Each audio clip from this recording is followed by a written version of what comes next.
Jadi hukum itu adaptif. Nggak bisa kita mengatakan, oh ini baik, ini buruk. Nggak bisa.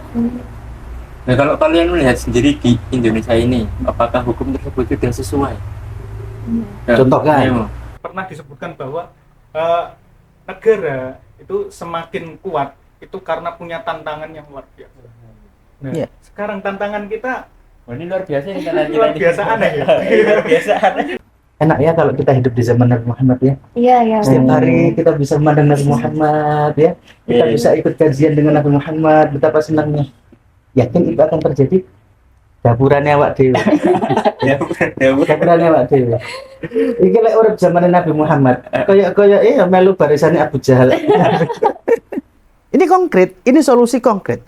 Kalau tadi dibahas kita harus merubah sistem, itu enggak konkret. Mau reformasi lagi? Enggak bisa. Kenapa enggak bisa? Kenapa saya bilang reformasi lagi enggak bisa? Sistemnya enggak memungkinkan untuk itu.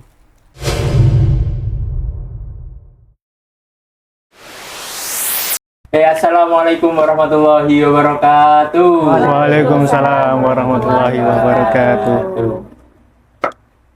Jadi di sini podcast Poci pertama kali ya, SKI mengadakan podcast, yaitu Podcast Islami SKI. Nah, di sini saya tidak sendirian, juga ditemani teman-teman saya. Saya sendiri Yasin Audal Muharram dari Prodi Sastra Arab. Mbaknya siapa, Mbak? Saya Ubaidah dari Prodi Sastra Arab juga, kita sekelas kan. Dan saya perwakilan dari Basmah MPKSR 2025. Nah, saya Muhammad Wahba Zuhaili dari Prodi Ilmu Sejarah dan satu bidang dengan Mas Yasin. Ya, jadi di sini Poci ini bidangnya Minecraft. Untuk kita podcast membahas seputar nanti ya sejarah, terus tak lupa juga kami menghadirkan narasumber yang spektakuler. Jujur ini Pak Hilal ini membuat saya mendapatkan esensi apa itu perkuliahan di semester 4 ini ya, terutama. Iya, benar sekali, Pak. Terima kasih. Iya. Di semester 3 loh, semester 1, 2, 3 itu saya merasa Kuliah kok ngene-ngene toh kan. Mangkat mulai dolan nongkrong organisasi kok nggak ada apa-apa gitu loh kan. Terus saya kok ketemu matkulnya Pak Hilal tiba-tiba itu karena sesuatu. Ya, itu karena mindset kalian masih seperti mindset anak SMA sekolah. Oh. Mindset anak sekolah gimana?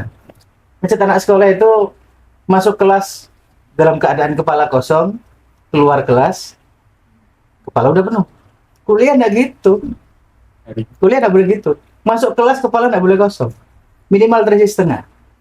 Syukur-syukur kamu bawa gelas yang lebih besar, kamu isi setengah, baru penuhi itu di kelas.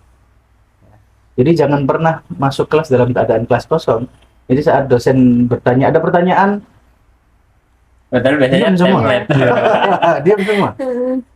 Padahal pertanyaan itu baru bisa keluar kalau sudah pernah membaca. Ya, benar. Minimal pernah membaca lah sekali. Baru muncul kebingungan, lo kok ngene, tanyakan itu di kelas. Itu permasalahan terbesar ya. Dan itu yang mau berusaha kita rubah pelan-pelan. Kalau dari ini Pak Zuhal sendiri, dia cerita sama saya kan Pak, dia ini termasuk orang yang aktif di kelas, sering memunculkan diskusi. Saya juga tertarik sama dia Pak. Kok nggak seperti mahasiswa sejarah yang lainnya gitu. Kira-kira kenapa ya kalau kamu bisa memunculkan argumen-argumen yang kadang bahkan mendebati dosenmu? Oh ya, karena emang benar tadi yang disampaikan Pak Hilal. Background saya dari SMA itu sudah mengkaji sejarah. Karena itu ketika masuk ke dalam kelas ada hal-hal yang ternyata belum saya ketahui atau unik, saya ingin mendalaminya lebih. Jadinya muncul pertanyaan-pertanyaan baru. Dan juga itu tidak lain adanya motivasi untuk menulis juga.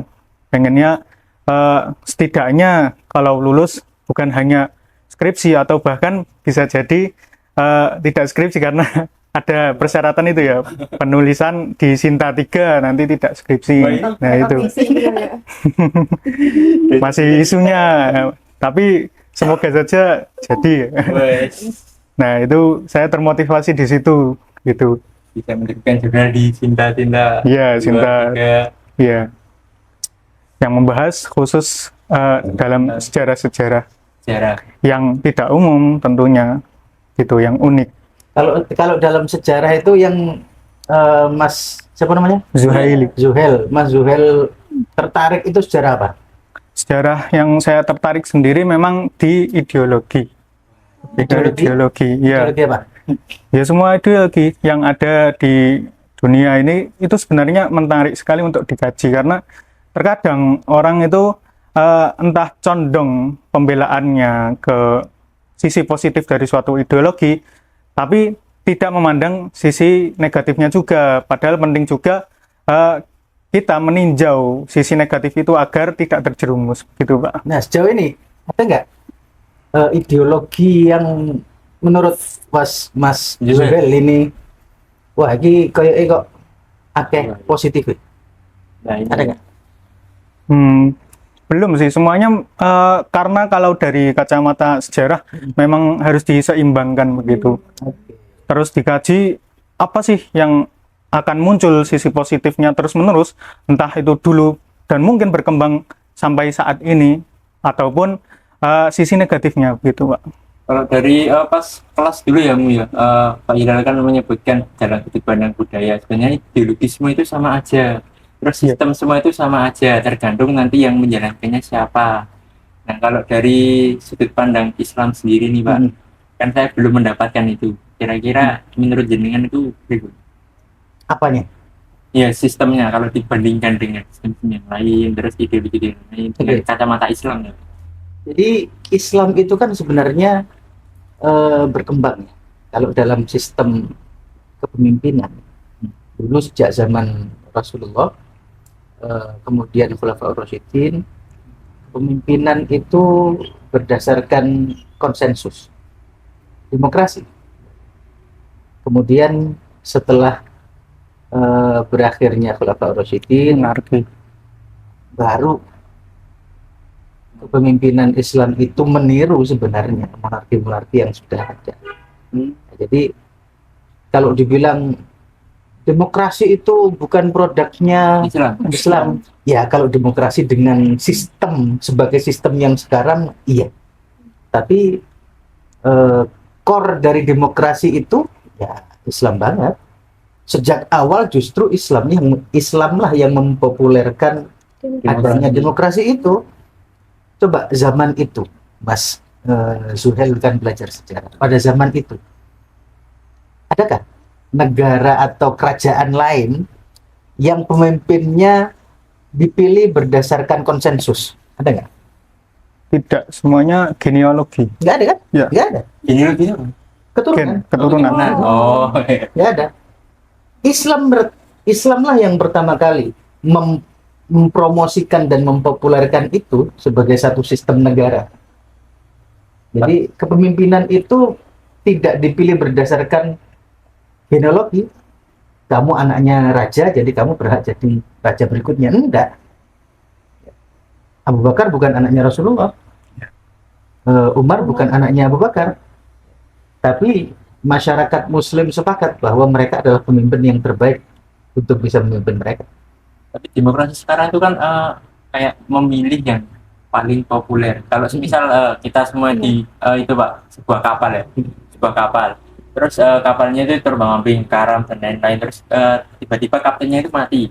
Nah, terus yang dipilih kira-kira untuk menghandle semua itu orang yang berapi terus populer, terus disukai banyak orang, atau orang yang paham navigasi, terus paham perairan, terus laut, terus ombak dan lain-lain gitu Pak. Permasalahannya di mana berarti? Orang-orangnya. Betul. Pasti kita milihnya, kita milih yang paham ilmu-ilmunya itu. Betul. Tapi ternyata di saat ini Realita. Waktu zaman khalifah kan yang memilih waktu itu kan ada dewan-dewan atau orang-orang tertentu gitu ya Pak. Tapi kalau sekarang tuh kayak semua orang, bahkan yang mungkin awam diperbolehkan buat memilih. Jadi karena sistem pemerintahan itu juga berkembang. Dulunya di Indonesia khususnya kita juga menganut sistem yang seperti itu, yang kita hanya memilih wakil kita dan nantinya wakil yang akan memilih pemimpin. Iya. Kan? Sampai masa adanya pemilihan langsung. Pemilihan langsung pertama kali Pak SBY. Iya. itu. Jadi sebenarnya kalau mau ditimbang dan dibanding-bandingkan, sama kayak yang dipelajari ilmu sejarah. Semua ideologi itu pada akhirnya harus ditimbang dan tidak ada yang ini 100% bagus, Ya. ini Ya. 100% jelek, nggak ada. Buktinya apa? Sekarang menurut kalian pemilihan langsung itu banyak mudaratnya. Harusnya yang berhak memilih itu adalah orang-orang yang terpelajar, Iya. belajar, memahami. yang punya kapasitas. Dan ternyata kan itu juga tidak berjalan, enggak cuma yang disogok. ya kan? Itu juga tidak berjalan kan? Ya. Akhirnya kan kita mencoba yang baru. Oh, kalau gitu dipilih langsung, ya kan? Nggak berjalan juga. Maksudnya tidak seperti yang diharapkan. Misalkan kepala daerah, ternyata yang dipilih adalah yang memberikan serangan fajar lebih banyak. Bos, Misalkan. dapat berapa kemarin? Nah, itu kan fakta. Itu kan fakta. Ya, fakta yang ada di lapangan seperti itu. Nah, jadi ketika kembali kepada keilmuan, Ya.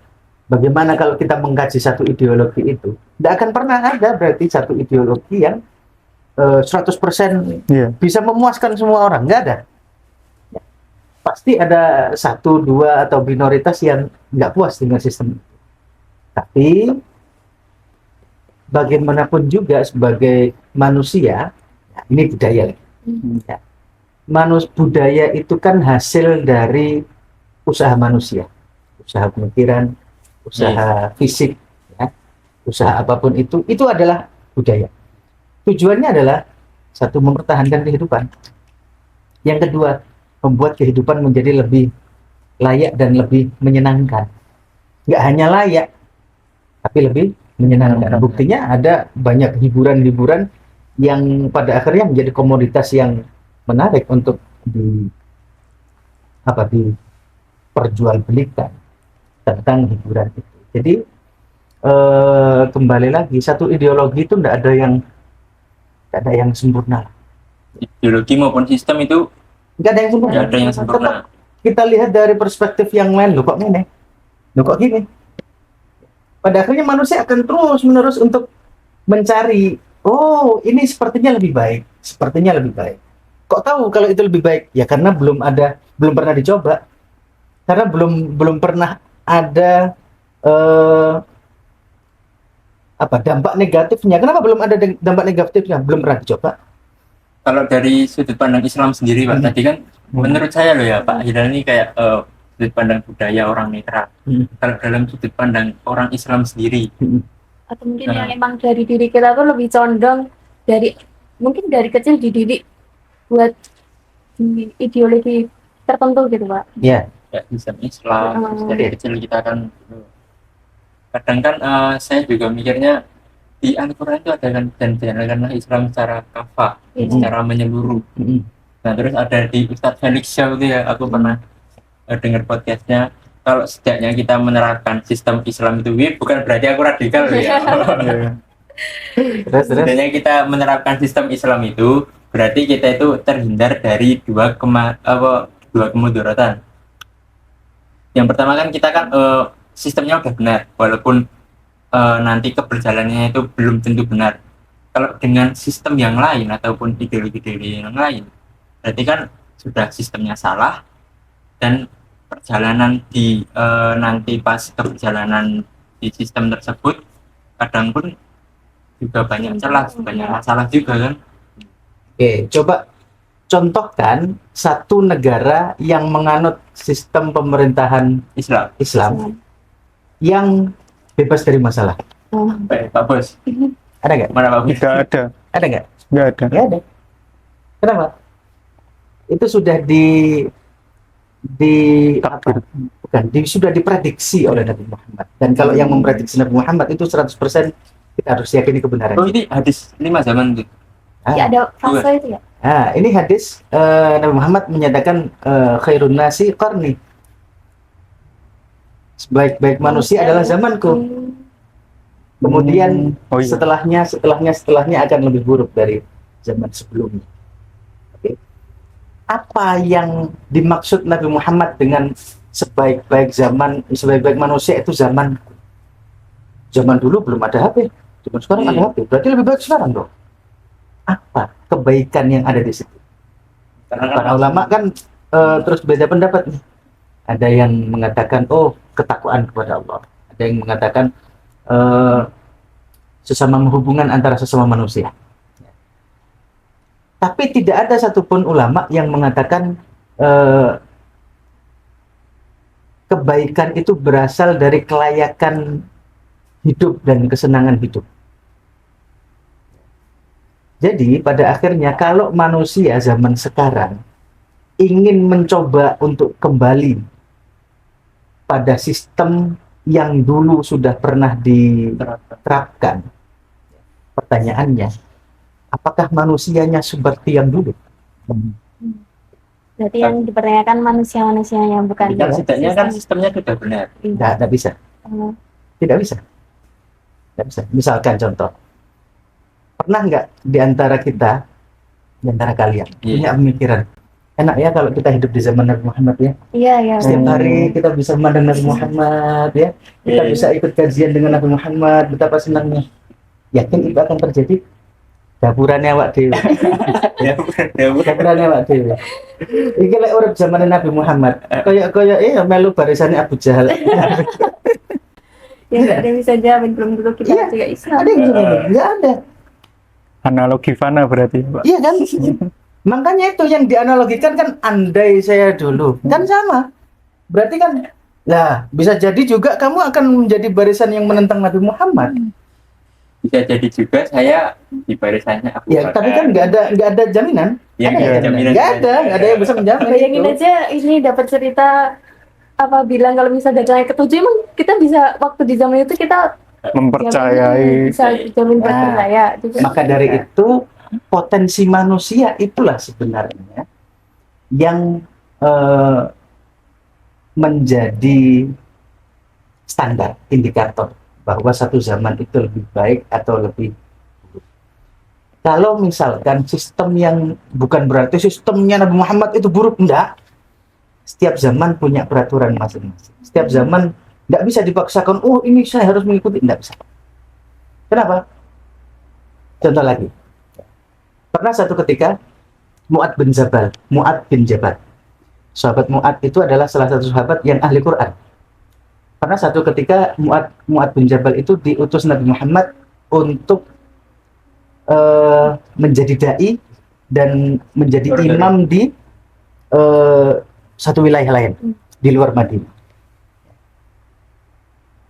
Kemudian beberapa bulan kemudian penduduk dari desa tersebut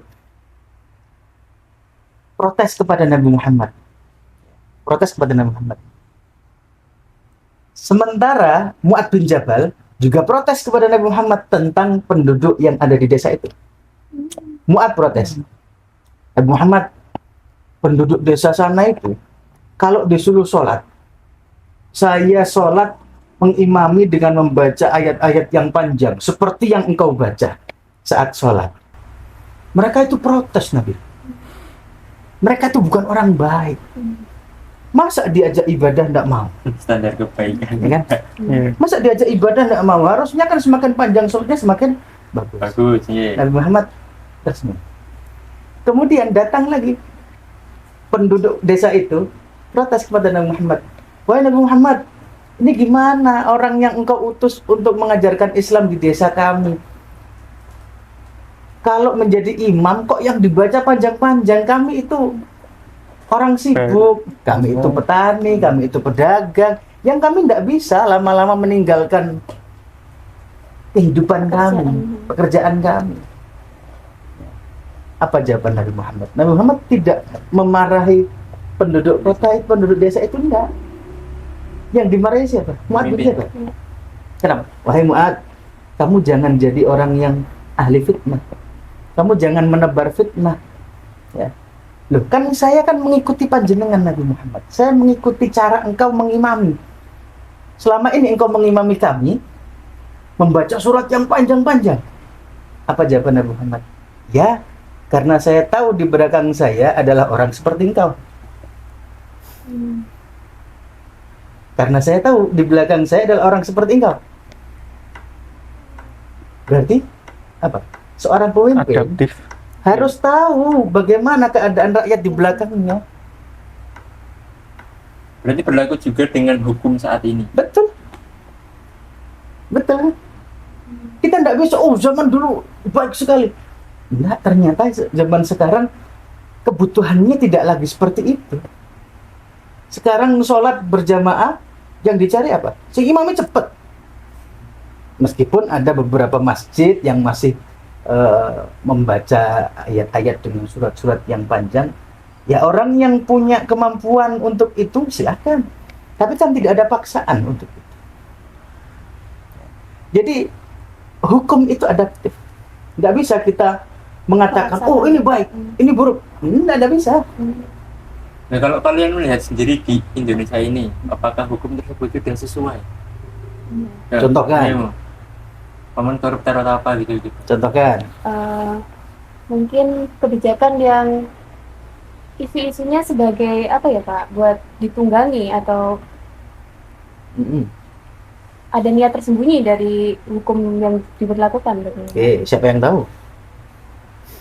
Kayak RUU TNI kemarin. Ya. Terus udah disahkan belum ya? Udah ya? Apanya? Udah disahkan RUU TNI. Terus disahkan tapi belum di itu kan Iya. disebarkan atau apa kan. Ya ada konsolidasi lagi. Terus ini yang ini isu apa? RUU KUHP. Cawapres Oh, umur. Cawapres. Jadi gini. Diubah-ubah seenaknya. Pada akhirnya, pada akhirnya undang-undang itu yang membuatkan Iya. legislatif DPR, ya. Dan orang-orang yang duduk di DPR menjadi anggota legislatif adalah orang-orang yang dipilih secara langsung oleh rakyat. Berarti tugas kita saat ini adalah mengedukasi rakyat. Kita rubah sistem misalkan, rakyatnya tetap, pola Iya. pikirnya tetap, Iya sama aja. berubah nggak? Enggak.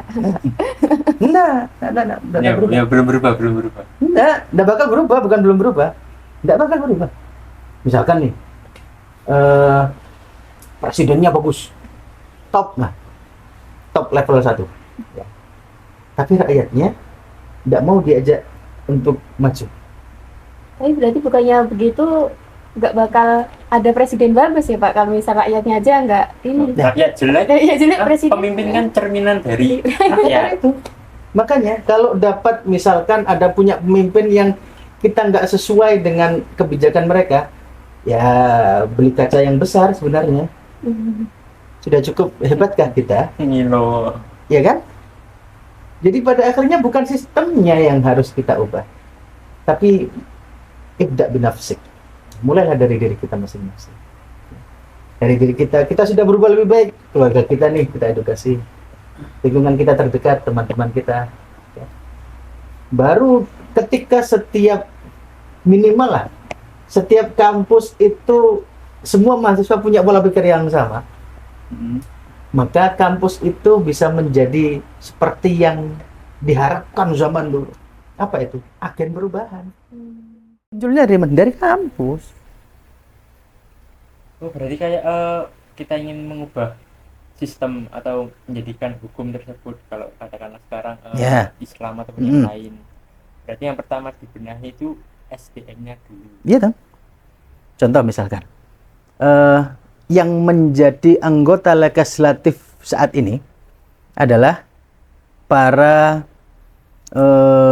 aktivis 98. Kebanyakan itu. Apa yang mereka suarakan dulu, ya, apa yang mereka suarakan dulu adalah harusnya bisa mereka aplikasikan saat mereka jadi pejabat sekarang. Tapi apakah itu yang terjadi? yang dirasakan kita? Belum tentu. Karena apa? Satu, zaman berubah. Saat mereka dulu ya menjadi aktivis dengan saat sekarang sudah beda. Jadi misalkan kebijakan yang mereka idam-idamkan zaman dulu diterapkan zaman sekarang juga tidak akan berhasil. Zaman berubah. Oke. Jadi pada akhirnya, wah, misalkan kita harus merubah sistem. Coba misalkan seumpama ini tadi ya, yang seumpama tadi. Ya. Seumpama nanti besok kalian jadi anggota DPR. Yakinkah akan ada perubahan di Indonesia? Iya. Yakin nggak? Misal kamu jadi DPR. Nggak ada jaminan. Nggak ada jaminan. Nggak ada jaminan. Satu-satunya yang menjamin keberhasilan adalah mengedukasi rakyat sebanyak-banyaknya. Ada nggak jaminan kalau itu? Keberhasilan Indonesia bisa dimulai dari mengedukasi rakyat sebanyak-banyaknya. Ada? Iya. Ada jaminan. Tapi kalau saya saya akan merubah Indonesia, saya. Ada jaminan nggak? Nggak ada. Nggak ada jaminan. Antara individu dan massa berarti. Iya kan? Nggak ada jaminan. Maka sebenarnya bukan sistem ini lebih baik, ideologi ini lebih baik. Enggak. Tapi bagaimana manusia yang menjalankan sistem itu, menjalankan ideologi itu, ya menjalankan dengan baik, sesuai dengan porsinya. Hukum Indonesia itu baik loh. Hukum Indonesia itu baik loh. Contoh. Kalau enggak ada oknum Oh, kalau nggak ada. yang mengotak-atik, mencoba mencari celah dari hukum tersebut. Ya. Hukum kita itu baik loh. Masalahnya contoh misalkan, kita sering kok mendengar berita ada orang miskin mencuri beberapa kayu, ya. Ada orang miskin yang mencuri beberapa ubi, kemudian dia harus dipenjara. Ya. Tajam ke bawah. Kenapa kok harus tajamnya cuma ke bawah, ke atas juga nggak tajam? Karena oknum. Ya kan berarti bukan hukumnya, bukan sistemnya. Sistem udah bener tuh. Sistem yang dibuat oleh manusia. Iya kan? Sistemnya sudah benar. Sistemnya yang dikatakan misalkan orang mencuri di penjara sekian bulan. Sudah benar kan itu? Iya kan? Benar. Tapi kenapa yang kalau yang mencuri orang atas kok enggak kena ini? Orangnya kan? Iya. Kalau dengan hukum Islam sendiri apakah itu dapat dihukum? Sama. Contohnya- Sama, contoh. Saya kasih contoh ya. Di Arab Saudi, real di Arab Saudi. Di Arab Saudi pakainya hukum Islam. Orang mencuri, hukumannya apa? Potong tangan. Potong tangan. Pernah nggak ada keluarga kerajaan yang dipotong tangan? Emang pernah nyuri? Ada. Ada. Yang pernah nyuri apa? Misalkan Apa? ada cerita keluarga Arab Saudi yang menghabiskan uang untuk berpesta di Paris. Ada. Ada. Putri, seorang putri. Iya. Oh, nah. Zaman sekarang, zaman beberapa yang puluh tahun baru-baru ini, iya. Menghabiskan uang triliunan hanya untuk berpesta, menyewa hotel, satu hotel penuh dia sewa berbulan-bulan di Perancis. Sampai tagihannya nunggak, tagihannya masuk ke kerajaan. Nyuri nggak itu? Dapat apa dia? Nggak dapat apa-apa. Dia pada akhirnya mendapatkan hukuman karena viral. No viral, no justice. Iya kan? Di sana hukum apa? Berarti yang salah hukum Islam dong. Hukum Islam salah berarti. Jawab. Pemimpinnya Yang mana? belum tegas, ya kan? Siapa? Pemerintah. Pemerintahnya. Iya. Apakah hukum Islam salah? Justru semakin berbahaya misalkan hukum Islam diterapkan zaman sekarang. Kenapa? Orang-orang akan mengatakan ketika ada kesalahan, ya, wah berarti hukum Islam salah dong. Berarti Islam tidak baik dong. Kalau nggak nyerang hukum Islam, kalau nggak nyerang Islamnya, berarti orang Islam tidak baik dong. Berarti Muslim tidak baik dong. Kalau diterapkan di Indonesia, kira-kira yang tangannya buntung paling banyak orang Muslim atau non-Muslim? Kenapa? Muslim terbesar. Iya kan? Berarti orang Muslim pencuri semua. Setuju? Membuat citra. Iya. Kurang buruk gitu. Mungkin dengan diterapkannya hukum jadi kejahatan. Nggak mesti. Mengurang. Nggak mesti. Di Iya, penjara di, dengan potong di tangan. tingkat bawah, Bisa, itu bisa. Di tingkat atas. Ada jaminan? Ada yang bisa menjamin? Nggak ada. Nggak ada. Coba silakan dibantah. Nggak ada yang bisa menjamin itu. Tapi kalau dibalik juga nggak bisa menjamin, juga bisa dijamin kalau Mm-mm. itu bisa diterapkan Nah. dengan ideal. Makanya satu-satunya cara bagi saya, ini opini pribadi, Iya. satu-satunya cara yang menjamin keberhasilan adalah edukasi. Untuk Apapun menuju ke sistemnya, sana. apapun sistemnya, ya, entah pakai sistem Islam, hukum Islam, atau pakai demokrasi seperti Indonesia yang sekarang, kalau masyarakat Indonesia teredukasi dengan baik, ya, teredukasi dengan baik, berarti mulai dari bawah nih. Kenapa kalau mulai dari bawah? Nanti pemilihan legislatif yang memilih rakyat tuh. Sedangkan Fajar nggak mempan tuh. Udah teredukasi.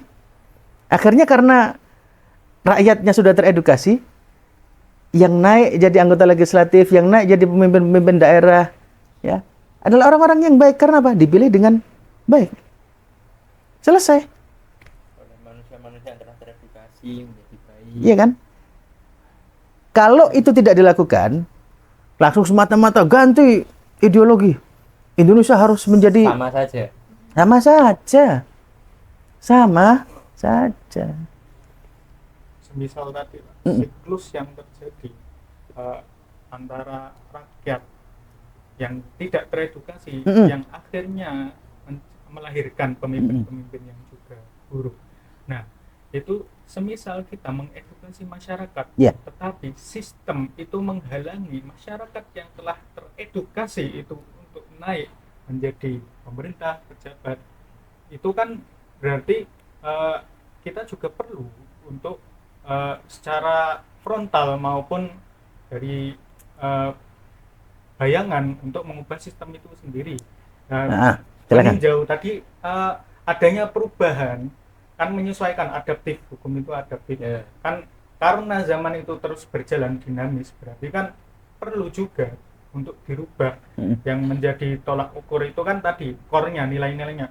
Misal yang di bawah itu mendapatkan hukum yang tajam, berarti yang atas juga tajam. Nah, gitu. Masalahnya lagi tadi masyarakat yang telah teredukasi itu tidak sedikit yang meninggalkan negara ini, gitu. Karena meninjau sistem tadi yang menghalangi, merepotkan, tidak memberi keuntungan dan sebagainya. Nah, ini akhirnya masyarakat ini susah untuk kita edukasi. Karena apa?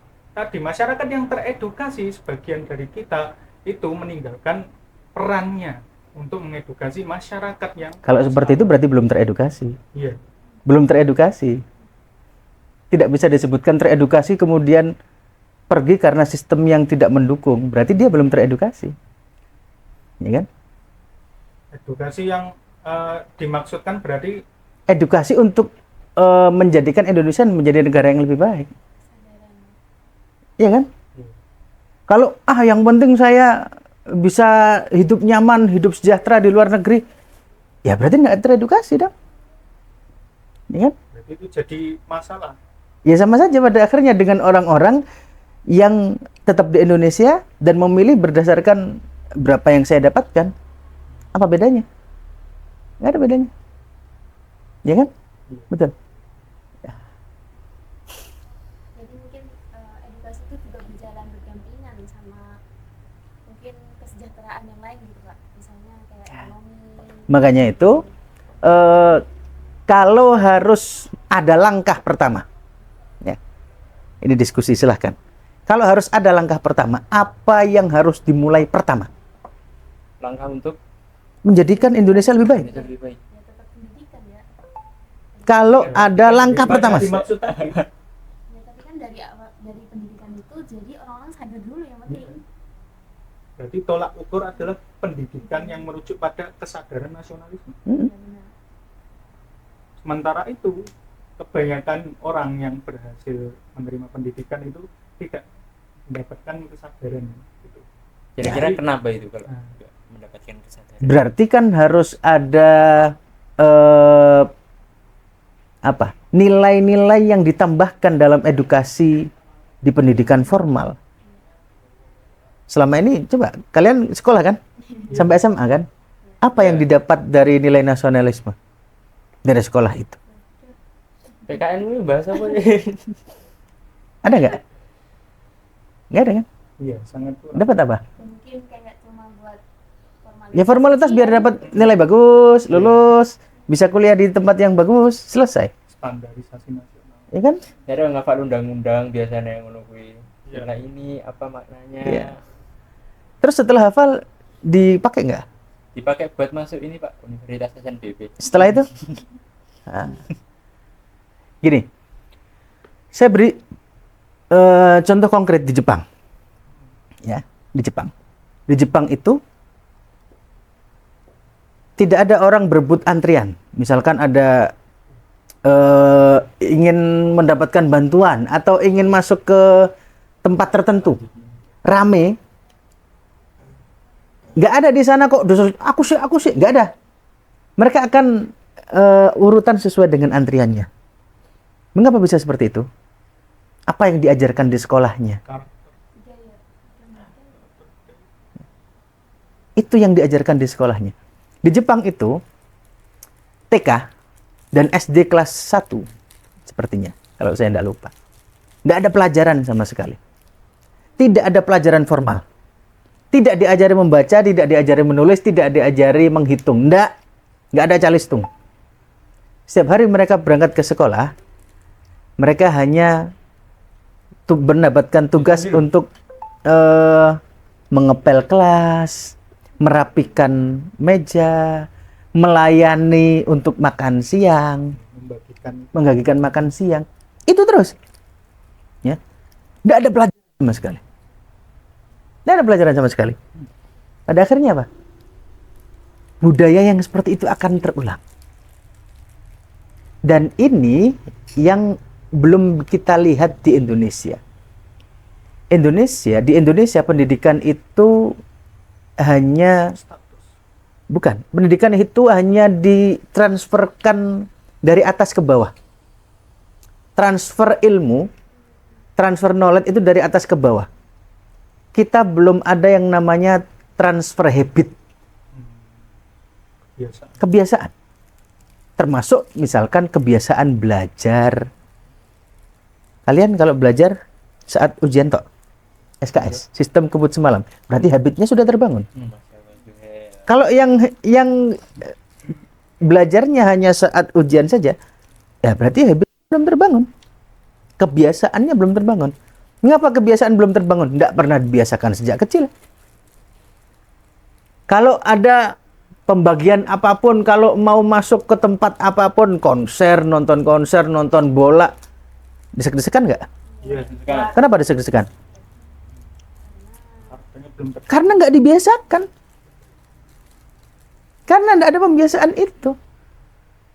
Yang susah siapa? Ya semua susah pada akhirnya. Warganya susah, yang antri susah, petugasnya susah menertibkan. Ya kan? Coba kalau sejak kecil, sebelum sekolah sudah dibiasakan untuk antri. Menyerobot antrian itu adalah satu kejahatan yang besar. Dibiasakan itu. Hal-hal kecil kan? 10 tahun, 20 tahun lagi nggak ada. Nonton bola, nonton konser, rebutan nggak ada. Semua pada antri satu-satu. Berarti sistemnya tetap utuh. Ya, dan merubah sistem itu dari mana? Dari rakyat. Ya. Dari rakyat sendiri. Nah, itu antara Cid- parenting cid- dan pendidikan formal di Mm-mm. sekolah itu seringkali ada kesenjangan atau malah kadang keduanya tidak mendukung. Oke. Ya, memang betul. Jadi pada akhirnya kembali ke pertanyaan tadi, langkah pertama, first step, langkah pertama, apa yang harus kita lakukan? Edukasi rakyat. Ya. Edukasi. Nah, itu dengan tantangan-tantangan yang ada saat ini, apa solusi efektif yang terbaik untuk mengedukasi rakyat? Nah, itu agar tidak sia-sia sistem-sistem yang memberikan kesempatan bagi rakyat agar bisa teredukasi dengan baik. Oke, jadi kalau bagi saya langkah pertama itu adalah memulai dengan yang bisa kita lakukan dulu. Saya tidak bisa merubah keluarga Mas Yasin, tidak bisa. Saya tidak bisa merubah bapak Mas Yasin, adik Mas Yasin, saya tidak bisa merubah. Tapi saya bisa merubah diri saya. Saya bisa merubah anak-anak saya bisa merubah istri saya. Oke? Mulailah dengan lingkunganmu. Ya. Setelah keluarga saya beres, ya, saya akan merubah orang yang dekat dengan saya dengan skop yang lebih luas. Siapa itu? Mahasiswa saya. Ya. Misalkan Mas Audah sudah bisa berubah nih, Mas Yasin misalkan, ya. Berarti saya tidak harus berjumpa dengan bapaknya Mas Yasin. Saya sudah bisa mengubah keluarga saya. Iya kan? Pundi-pundi sporadis berarti. Betul. Jadi ketika seseorang itu sadar bahwa dirinya adalah agen perubahan, nggak perlu kita bikin seminar yang datang ribuan orang. Nggak perlu. Nggak perlu. Cukup mulai dari diri sendiri. Ya. Tularkan kepada orang-orang sekitar. Nanti masing-masing itu juga akan menularkan kepada orang-orang sekitarnya. Bayangkan, misalkan, ada 1.000 orang seperti Mas Yasin. Ya, yang sudah teredukasi, yang sudah melek perubahan. Ya. Yang sudah melek perubahan. 5 tahun jadi berapa orang? 10 tahun jadi berapa orang? Oke, dari 1.000 itu. Ini estafet berarti. Ini kan konkret nih. Ini konkret, ini solusi konkret. Kalau tadi dibahas kita harus merubah sistem, itu enggak konkret. Mau reformasi lagi? Enggak bisa. Kenapa enggak bisa? Kenapa saya bilang reformasi lagi enggak bisa? Sistemnya enggak memungkinkan untuk itu. Dulu yang menjadi penggerak reformasi siapa? Mahasiswa. Mengapa mahasiswa zaman dulu bisa menjadi penggerak reformasi? Kuliahnya sampai 14 semester dia, sampai berapa tahun? Dan tidak ada DO. Sekarang kuliah kalian berapa tahun? Ya, lebih dari itu? Nggak apa-apa kan? Lebih dari 4 tahun. Maksimal berapa? 14 14 semester 7 tahun. Ya. 7 tahun. Ya, 7 tahun. Ya. Lepas itu DO. Pertanyaannya, siapa yang bayari kuliah kamu? Orang tua. Sekaya apa orang tua kalian? Mau membayari itu? Yakin masih pengen jadi beban orang tua? Ya. Jadi, merubah sistem dengan radikal seperti reformasi tadi, itu bukan solusi yang konkret bagi saya. Kalian tidak akan bisa melakukan hal itu lagi saat ini lah, bagi saya. Ya. Keadaan dan situasinya tidak memungkinkan untuk itu. Maka solusi konkret adalah, ya, yang paling konkret mulai dari diri sendiri. Selesai. Aku jadi ingat Pak Anies pernah bilang di podcastnya Felixio Escape itu. Oh iya, karena mention Sistem pendidikan itu emang investasi jangka panjang. Jadinya beliau dan mungkin dari backgroundnya akademisi ya, makanya lebih mementingkan pendidikan. Karena kemarin sempat waktu itu gencar-gencarnya ini loh, ekonomi yang menjadi tujuan utama, yang prioritas utama pemerintah. Ya. Nah itu kan memicu beberapa ini perbedaan pandangan. Nah, terus Pak Anies bilang sebenarnya emang pendidikan itu harus diutamakan sedini mungkin, sesegera mungkin pendidikan itu diutamakan karena itu investasi jangka panjang emang gitu. Dan nggak bisa langsung berubah maksudnya. Gitu. Sebenarnya sudah, tapi entah kenapa menyadar gitu. Sekarang kan terbalik. Dulu di satu dekade awal ya, negeri ini berdiri kan memang negara-negara lain khususnya di Asia itu meniru pendidikan di Indonesia. Padahal saat itu kan kondisi negara kita itu sedang dalam ujung tanduknya sendiri. Tapi karena itu pernah disebutkan bahwa negara itu semakin kuat itu karena punya tantangan yang luar biasa. Nah, sekarang tantangan kita ini luar biasa ini kan luar biasa aneh ya. Luar biasa aneh. Luar biasa aneh. Berarti tanpa pertanda nanti kita mau jadi ini beneran. Enggak gini. Oh, Indonesia Mas. Bangkit ya. Saya jadi ingat saya lupa perkataan siapa. Tapi quote-nya saya ingat. Ya. Manusia hebat itu dibangun dari zaman susah. Ya. Manusia hebat dilahirkan dari masa-masa susah. Ya. manusia hebat melahirkan masa-masa muda. Masa-masa muda melahirkan manusia-manusia bodoh. Manusia bodoh melahirkan zaman-zaman susah. Dan siklusnya akan selalu seperti itu. Pertanyaannya, zaman sekarang ini zaman apa? Zaman muda atau zaman susah?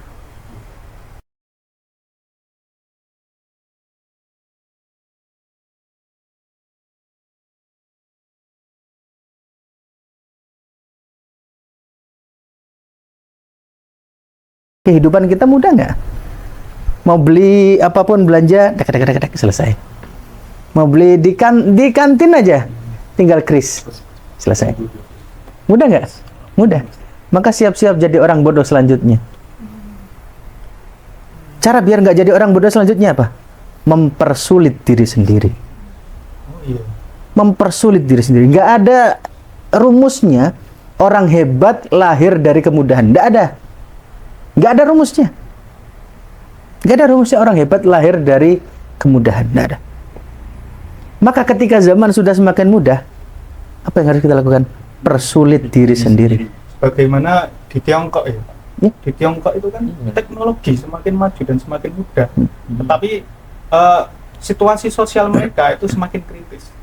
Ada kredit sosial yang mana setiap gerak-gerik mereka itu dinilai dan menjadi catatan bahkan di data pemerintah, dan itu bisa mempengaruhi kehidupan mereka berikutnya gitu. Apalagi dengan kerasnya mereka belajar, karena hidup di sana itu yang ujian masuk kuliah itu jadi penentuan hidup. Gagal atau berhasilnya hidup itu mereka di Pas ujian masuk masuk kuliah itu. Mereka kan kalau belajar itu sampai di infus dan sebagainya, itu kan berarti sudah konkret sebagaimana tadi mempersulit diri sendiri di dalam lautan kemudahan yang ada. Indonesia, apakah menurut kalian sistem atau kehidupan bernegara di Indonesia sekarang itu penuh dengan kemudahan atau kesulitan? Sistemnya, Pak. Penuh dengan kemudahan nggak?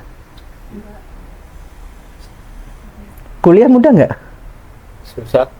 Mungkin Coba bandingkan. Coba bandingkan. siapa dulu? Bandingkan kuliah zaman sekarang dengan kuliah zaman dulu. Mudah. Mudah mana? Mudah sekarang. ya. Ya.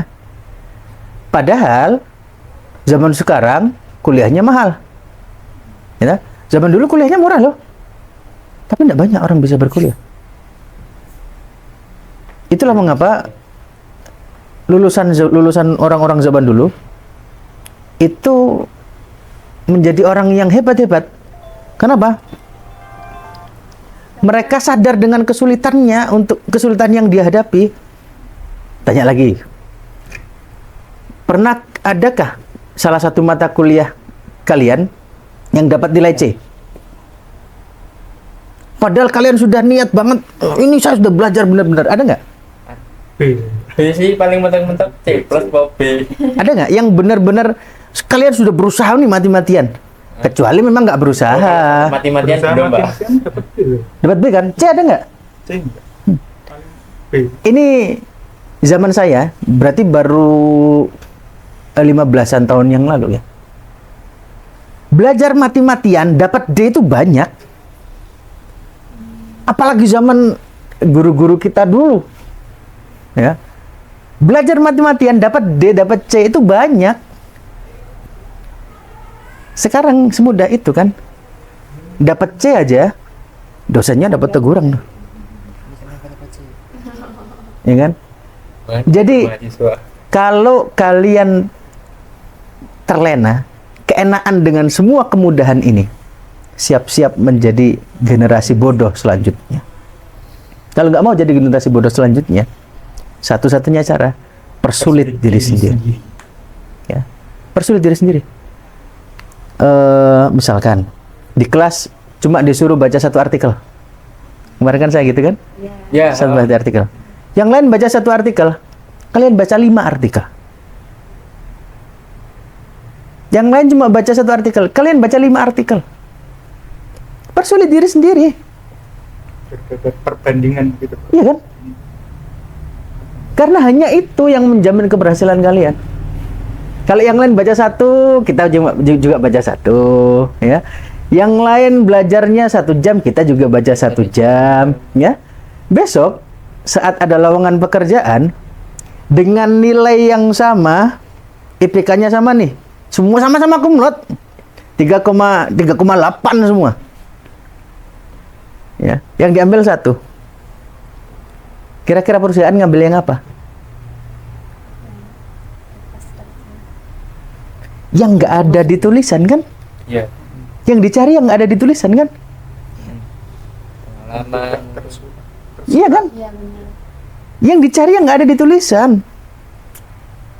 Karena sama-sama, misalkan sama-sama belajarnya standar semua lah. Semua dapat A semua. Akhirnya 3,9 semua lulusan pada tahun itu. Nyari kerja. Dilihat UNS. Sama-sama sastra Arab, sama-sama 3,9. Apalagi yang dilihat? Membedakan dari dia. Iya kan? Maka dari itu persulit diri sendiri.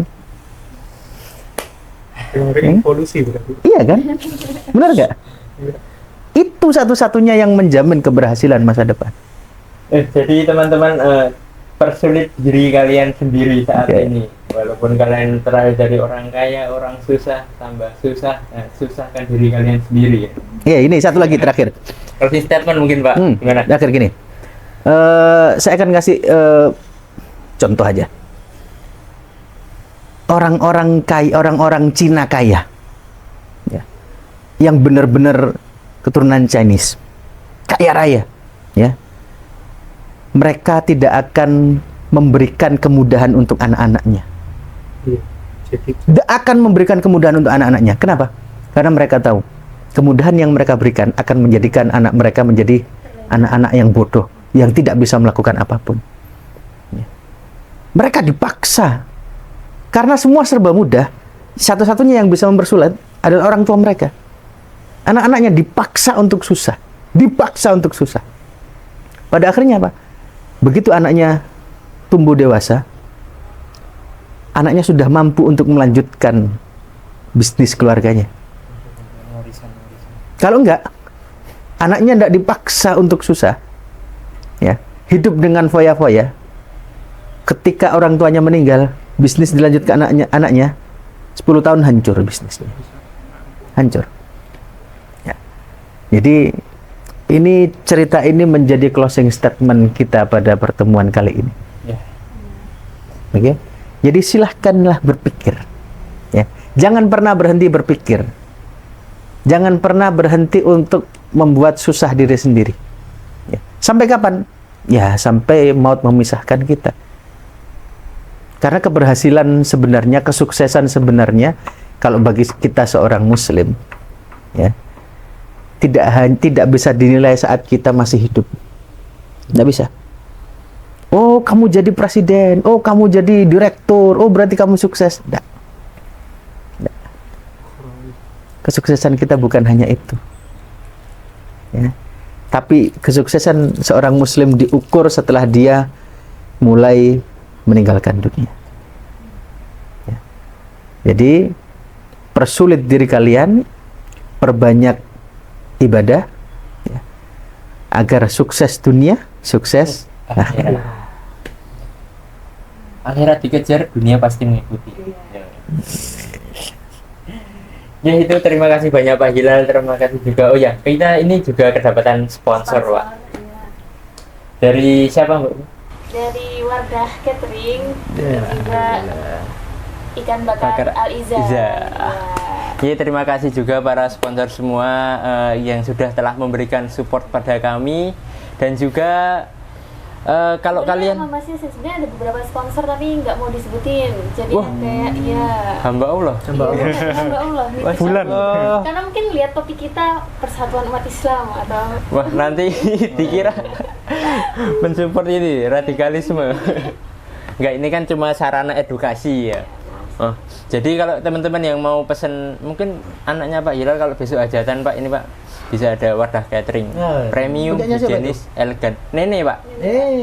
Nah, ini juga ada Pak dari ini ya Iya. makanannya. Nih, ikan bakar Al Izan Reborn. Nah, dari mana nih? Karanganyar ya? Bukan Sragen. Oh, Sragen. Oh, Sragen. Ini punya siapa nih? Mahasiswa juga. Bukan, ini punya siapa, Umu? Saudara saya. Ah, saudara Umu. Wah. Nih, teman-teman, menggoda, Bu. Oh, raketa. Ini. Wes. Nice. Mungkin teman-teman yang punya acara, punya apa yang butuh snack box ataupun yang lain-lain bisa hubungi Wardah Catering atau Ikan Bakar Al Izan. Terus Oke. order. Nah, segitu aja teman-teman. Mungkin kita bisa lanjut di season-season selanjutnya dengan narasumber mungkin tetap sama ya Pak ya, atau Boleh, mungkin silakan. yang lain kita membahas juga tentang tadi yang tentang berpikir itu loh Pak. Saya juga masih ada gejolak kayak stoikisme kan. Bahagia dengan sederhana, nggak perlu memikirkan banyak hal, nanti bisa mempersulit diri sendiri. Nah jadi itu teman-teman, kurang lebihnya kami mohon maaf. Bila taufik wal hidayah. Wassalamualaikum warahmatullahi wabarakatuh. Alhamdulillah. Alhamdulillah.